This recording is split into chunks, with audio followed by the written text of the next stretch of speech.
एक दिन एक छोटा सा लड़का अली जंगल में खेल रहा था कि जंगल में उसे एक चमकदार झील नजर आई। ये झील आम झीलों से बहुत मुख्तलिफ थी क्योंकि इसके पानी में रंग बिरंगी रोशनियों का झुरमुट था। अली ने जैसे ही पानी को छुआ वो अचानक एक खूबसूरत दुनिया में पहुंच गया।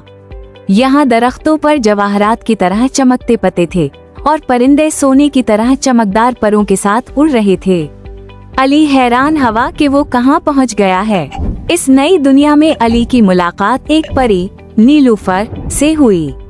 नीलूफर ने अली को बताया कि ये दुनिया सिर्फ उसके लिए है जो अपने दिल में सच्ची ख्वाहिश रखता है, लिहाजा तुम भी एक ख्वाहिश करो।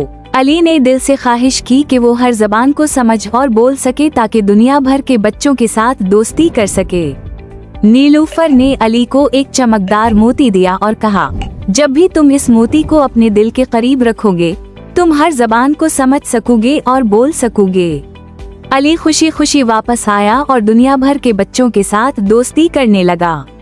वो सबको अपनी कहानियाँ सुनाता और सबकी कहानियाँ सुनता। इसकी नई सलाहियत ने उसे न सिर्फ अपने गांव का हीरो बना दिया बल्कि दुनिया के हर कोने में दोस्ती का पैगाम पहुंचा दिया।